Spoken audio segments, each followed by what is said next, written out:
Boa tarde, internautas da TV 247, boa tarde, boa noite, não sei que horário que vai entrar aqui a nossa gravação, mas eu estou falando no período da tarde. Nós vamos conversar agora com o presidente da ANDES, que é o Sindicato Nacional dos Docentes do Ensino Superior. A ANDES é uma entidade importante, tem uma agenda de mobilizações marcadas para essa semana, por conta de medidas aí do governo federal relacionados à universidade pública, ao ensino superior no Brasil. Eu vou conversar agora com o Antônio Gonçalves Filho, ele está no aeroporto, nos atendeu rapidamente, gentilmente lá. Obrigada, Antônio, por nos atender aqui, os internautas do 247 agradecem, tudo bem? Tudo bem, Daiane. Uma satisfação estar aqui conversando sobre um assunto de extrema importância para o ANDES Sindicato Nacional, que é a defesa da educação pública brasileira, pública, gratuita, laica, de qualidade, socialmente referenciada.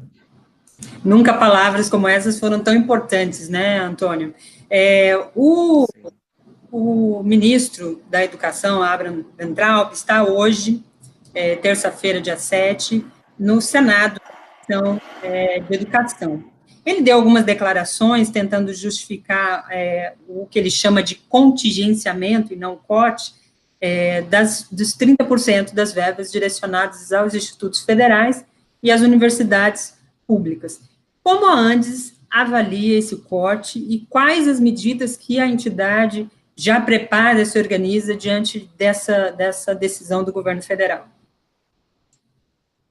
Então, o ANDES tem um acúmulo já de um debate extenso sobre um projeto de educação para o país. Nós já fizemos 3 encontros nacionais de educação, temos um olhar muito crítico sobre o Plano Nacional de Educação, mas entendemos que o que o governo apresenta hoje é o projeto de educação do governo Bolsonaro. É um projeto que se apoia na hierarquização do processo de ensino-aprendizagem, com o objetivo de, obviamente, provocar um retrocesso na educação, onde a maior parte da classe trabalhadora teria acesso apenas a uma educação instrumental, ler, escrever, e uma elite que teria acesso à universidade, à produção do conhecimento. A gente já viu isso.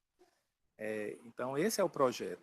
Obviamente, eles se utilizam de uma crise econômica, que nós do ANDES consideramos como uma crise do capitalismo, uma crise estrutural, para, através do contingenciamento, fazer valer o seu projeto de educação. Então, isso não é só um contingenciamento, isso é o projeto que está sendo posto em ação, que começa com o contingenciamento das verbas da educação, tentando dividir a classe trabalhadora entre a defesa da universidade e do ensino básico, como se fossem antagônicas, e elas são complementares.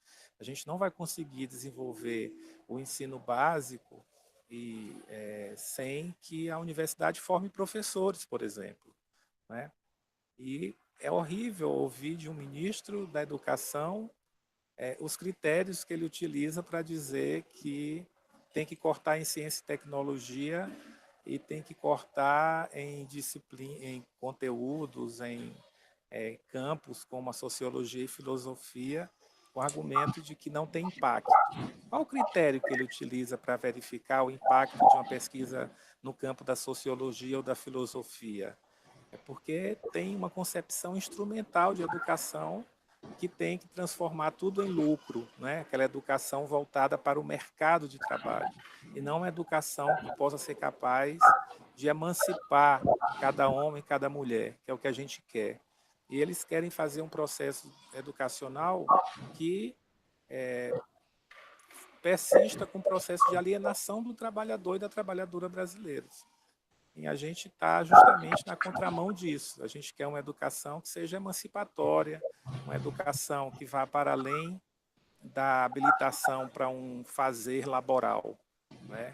E essas disciplinas, esses campos de conhecimento, como sociologia e filosofia, são fundamentais, né? Então,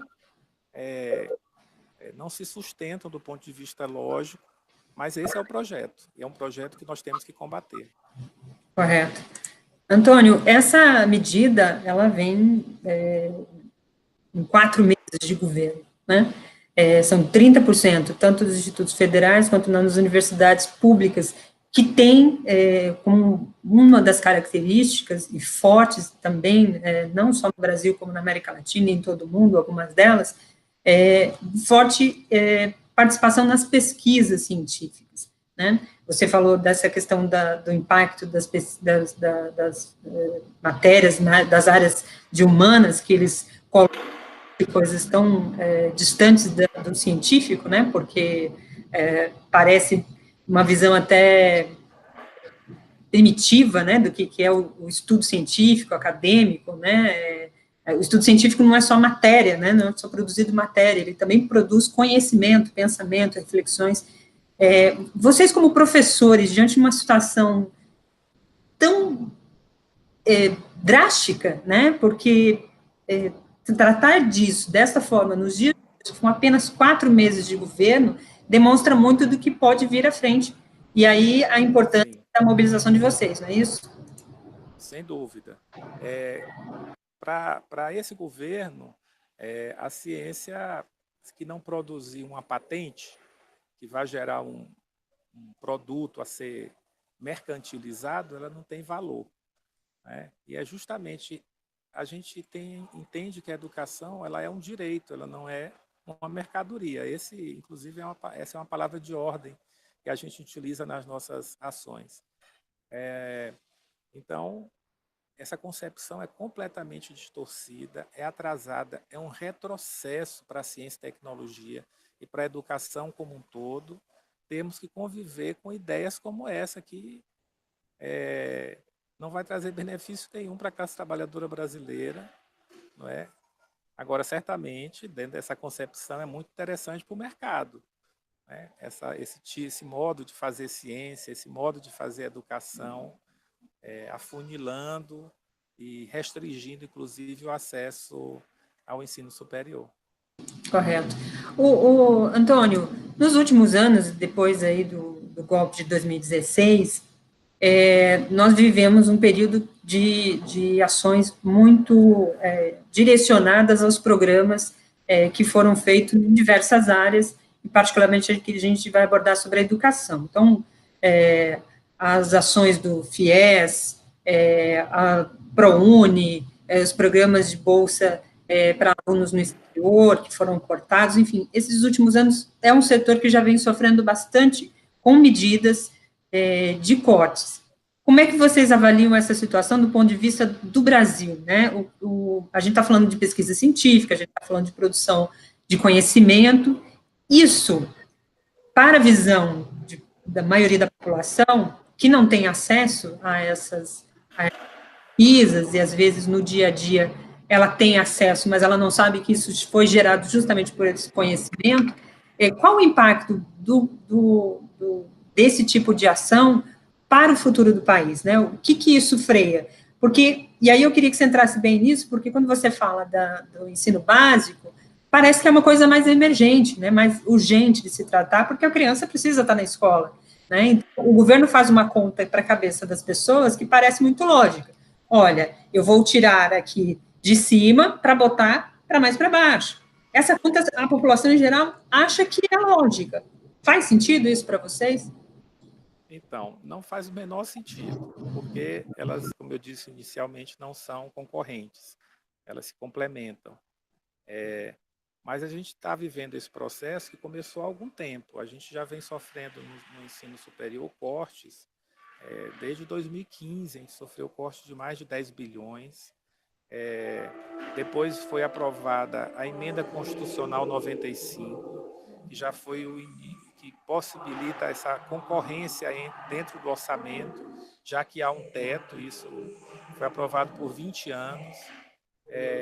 Então, esse processo ele já vem de algum tempo, e a gente tem lutado contra ele também já há bastante tempo, porque nós entendemos que esse modelo de educação de mercantilização da educação, esse modelo que hierarquiza as ciências, que acha que a ciência e a tecnologia e a educação tem que estar voltada sempre para o mercado e não para a vida, né, para a humanização das pessoas e para a melhoria da vida, que a gente tem que ser feliz, né? Então, é dentro desse contexto que a gente faz política. Agora, a forma que isso afeta a vida das pessoas vai ficando muito clara a partir do momento em que uma pessoa da periferia, um negro da periferia, que está sendo hoje oprimido e exterminado pela política de segurança, não consegue chegar no ensino superior, não consegue ter acesso a uma universidade pública. A gente tem muitas críticas à forma que se faz investimento em educação. Nós entendemos que a educação ela tem que ser pública, com financiamento público. A gente entende que o FIES ele transferiu muitos recursos que poderiam ir para instituições públicas e foram para instituições privadas. É tanto que o nosso desacordo, um dos nossos desacordos com o Plano Nacional de Educação, é que ele não faz essa diferenciação entre público e privado. E a gente entende que a educação ela tem que ser pública, com financiamento público, e achamos que se esse investimento que sai do fundo público, que vai para a iniciativa privada, se fosse investido nas instituições públicas, a gente daria conta. Mas isso tem que ser feito dentro da autonomia que as instituições têm que ter. Então, hoje, a gente tem, mesmo as transferências no período em que o país teve um crescimento econômico, as transferências financeiras para as universidades se dava sempre com contrapartidas que feriam a autonomia da universidade, e isso era um problema. Então, a gente entende que a universidade ela tem que ter a sua autonomia didática, científica, patrimonial, como diz a Constituição, e o financiamento tem que ser público. Isso é muito importante, porque é justamente isso que vai permitir um ambiente em que as pesquisas e até a própria educação se desenvolva sem a mercantilização, sem a necessidade de estar tendo que gerar uma patente para ter direito a uma bolsa.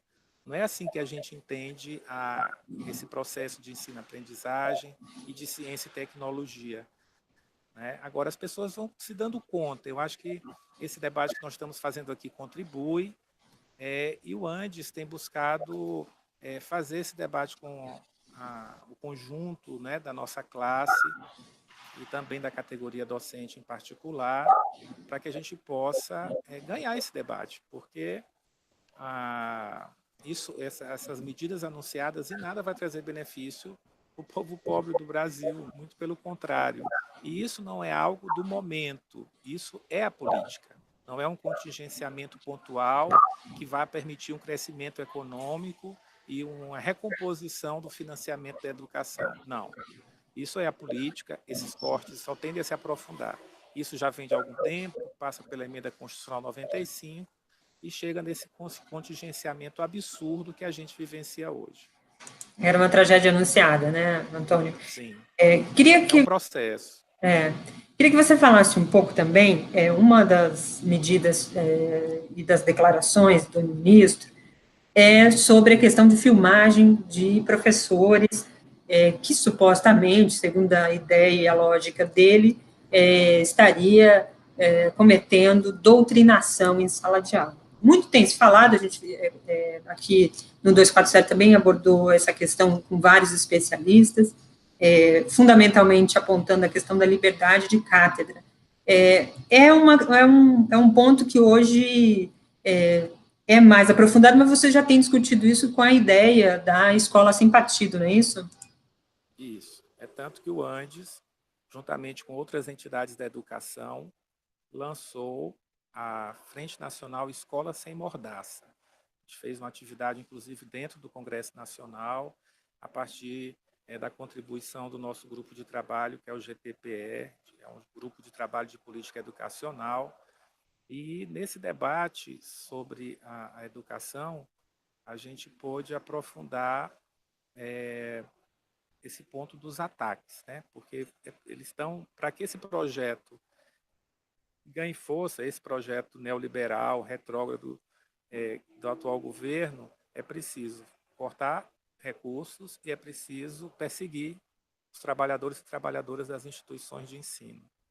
E o projeto Escola Sem Partido, que conseguimos engavetar, a gente não sabe por quanto tempo, é um dos elementos, é uma das ferramentas que se utiliza, em que se constrange o professor fazendo filmagens para depois fazer um linchamento nas redes sociais de que aquilo é doutrinação, tentando tornar esse ambiente um ambiente de pensamento único, não é? E aí, que tipo de doutrinação?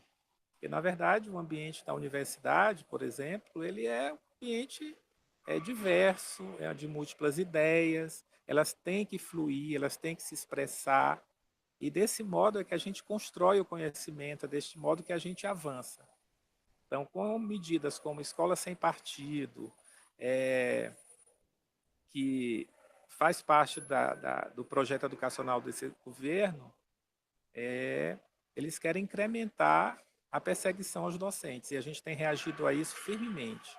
No âmbito do sindicato, a gente tem uma comissão para acompanhar esses casos e temos dado orientação aos docentes no que tange a filmagem da sua aula, né? Tudo isso a gente tem feito orientação porque a liberdade de ensinar, ela é fundamental no processo, né? E o governo, com o mote da caça ao marxismo cultural, né, que é assim que eles chamam, entre aspas, eu acho que nunca leram Marx, acho não, tenho certeza. Com essa desculpa, estimulam, fazem um discurso autorizativo, né, da criminalização do fazer docente. Isso é inadmissível em qualquer sistema educacional e o nosso sindicato tem se posicionado firmemente contra medidas como essas. Correto.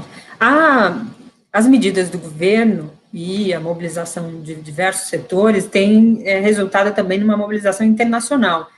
Ontem saiu algumas publicações, a divulgação de um abaixo-assinado com mais de 11 mil assinaturas de docentes, professores, estudantes, especialistas, enfim, de diversas universidades importantes do mundo, né? Harvard, Princeton, enfim, Sorbonne. Como é que vocês avaliam também esse apoio internacional diante de medidas tão pesadas, né, contra a educação e tão cruciais ali para o caminho do país, mas também, por outro modo, há uma forte mobilização no país, houve mobilização de estudantes, etc., mas também há uma mobilização internacional para isso. Vocês se sentem revigorados com esse tipo de ação?